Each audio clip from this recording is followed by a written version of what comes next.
Good morning from Sun Valley, Idaho. I'm Dr. Caroline Heldman, and here are your headlines for the first week of September 2021. First up, the U.S. says it may be working with the Taliban against terrorists. This is coming from the Pentagon.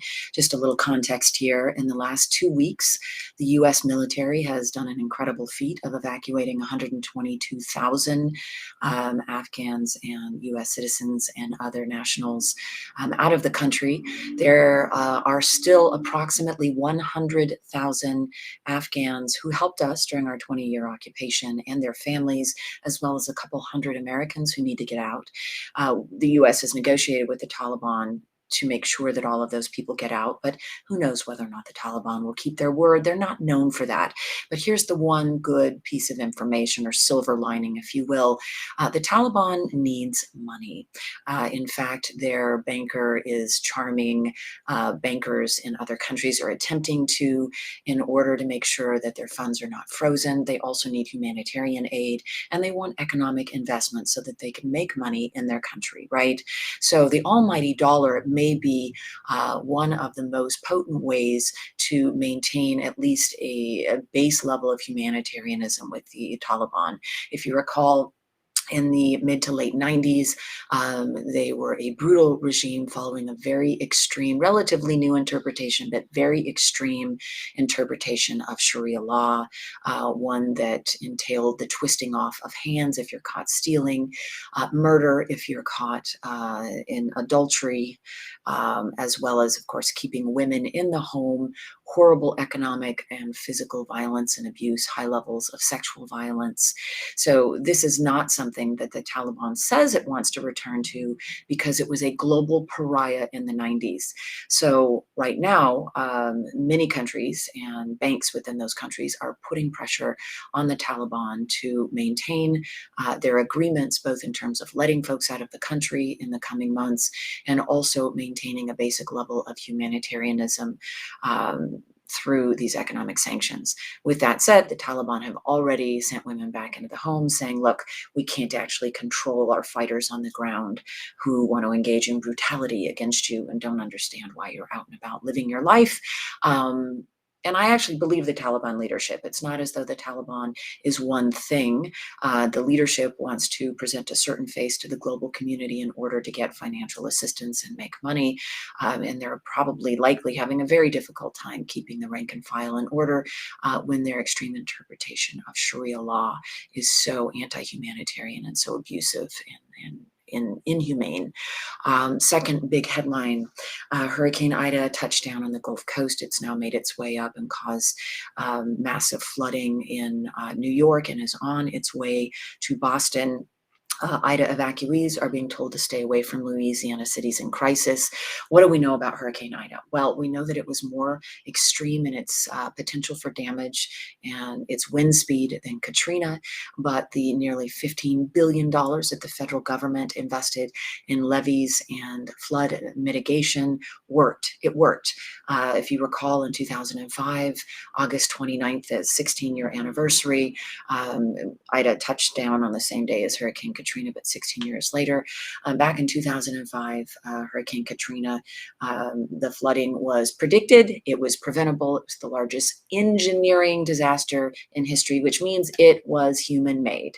51 breaches of one levee and 3 breaches of another levee left 1,800 people dead immediately. And then within the first 6 months after Katrina, over 4,000 people died from flood-related injuries, as well as depression and economic circumstance. So 4,000 is the toll from Katrina. 4,000, what we now know, preventable deaths by and large. Ida has had 9 people who've passed away. That's terrible. Any death is terrible in a natural disaster. But 4,000 deaths likely could have been prevented had we invested in infrastructure properly. And there is a lot of evidence that the specific neighborhoods where infrastructure was not reinforced, where we saw the vast majority of deaths, were socioeconomically depressed communities.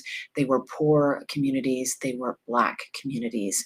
Black New Orleanians were disproportionately affected by Hurricane Katrina, both before, during, after, and since that storm, whether it comes from not having, whether it comes from structural racism, meaning you don't have the means to evacuate, and neighborhoods not being evacuated because Mayor Nagin waited to call a mandatory evacuation because he was concerned about protecting businesses in downtown, to people being stranded on their roofs, to people not getting the assistance they needed after the fact, not getting evacuated for many days.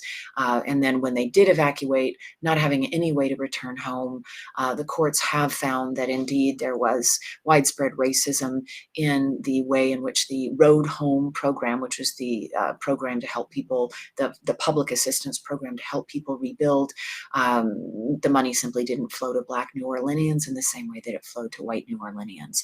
And so you saw some neighborhoods that were built back even better and very quickly, and other neighborhoods like the Lower Ninth Ward, where basically only 1 in 3 residents was able to return. You also saw something that very few people seem to know about, even though there were court cases and lawsuits and arrests and FBI investigations, but upwards of 30 Black New Orleanians were shot by vigilantes and police in the aftermath of Hurricane Katrina, the Katrina killings. You may know about the Danziger Bridge shooting that left 2 people dead and one person severely wounded and disabled for life. I mean, that's the shootings over in Algiers Point involving the police and vigilantes probably working together on that, and then the police certainly covering up their murder of Henry Glover.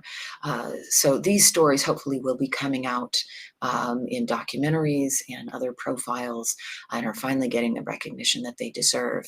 But in the mayhem of post-Katrina New Orleans, what we really had to look out for was not the looting of goods from folks who were struggling and needed resources, needed water, needed food. It was vigilant roving white gangs of white supremacist vigilantes who were roving the streets, and the police who were working with them, sometimes firing on Black New Orleanians themselves, and sometimes just turning a blind eye. Last big headline, major blow to Roe v. Wade. I mean, the Supreme Court has essentially just gutted Roe v. Wade in essence. Not technically, but in essence. So let's get into the specifics here. Texas, a while ago, passed an abortion law that restricts abortion to 6 weeks, which is before most people know who get pregnant even know that they're pregnant. It also does not include an exception for rape and incest. And here's how they skirted Roe v. Wade. Instead of making the enforcement burden the government, right? And so instead of making it the government's job to enforce a 6-week ban, they've deputized private citizens. They put $10,000 bounties on abortion providers, but it's really anyone who assists with an abortion. And this is how it works.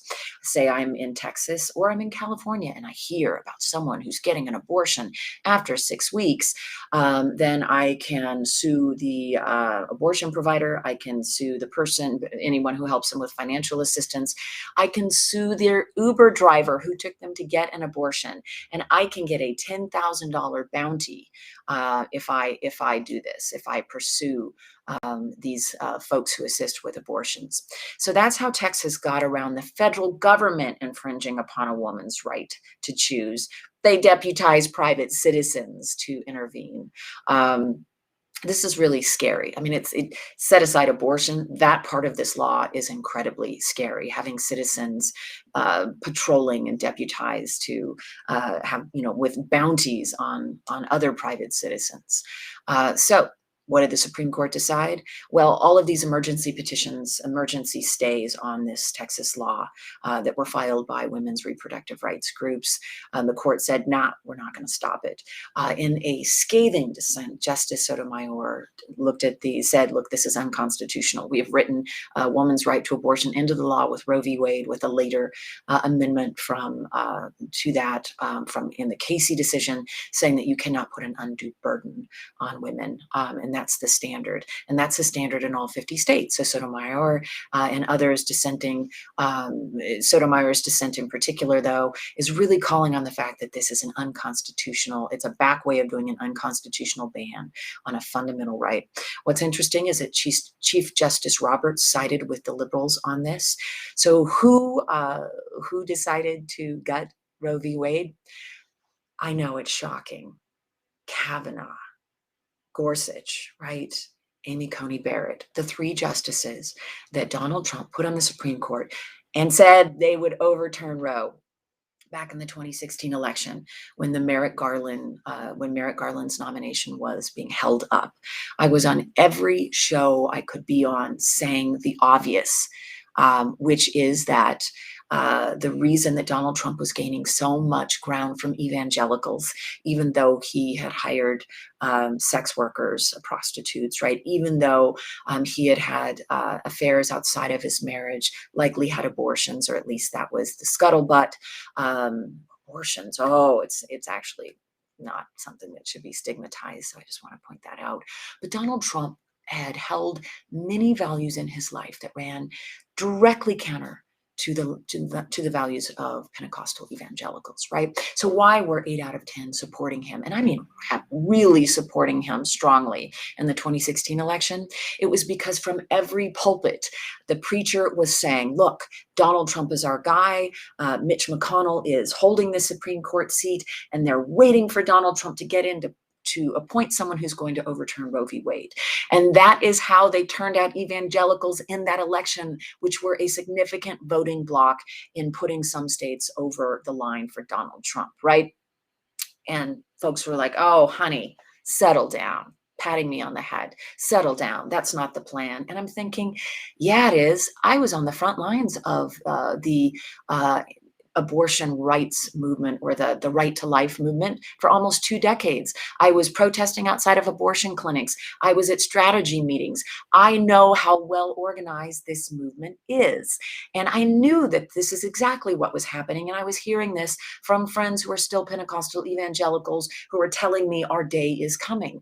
And sure enough, Donald Trump gets into office, appoints Neil Gorsuch, who has a long record of wanting to overturn Roe v. Wade, and then Kavanaugh, who promised Susan Collins, we won't overturn Roe v. Wade if it's on a 5-4 vote. We just won't do that. Well, guess what just happened? It's a 5-4 vote. Susan Collins, that's exactly what Kavanaugh just did. And Amy Coney Barrett didn't hide the fact that she was interested in overturning Roe v. Wade.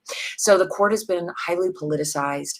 That stolen Supreme Court seat was all about overturning Roe v. Wade, which is really, it was about getting votes in the 2016 election with the promise of overturning Roe v. Wade. And here we are, folks. All those people who patted us on the head and said, oh, you little ladies are being hyperbolic. Now it's happening. Exactly what we said would happen is happening. And this is our Supreme Court for the next 40 years. It's not just going to be abortion rights.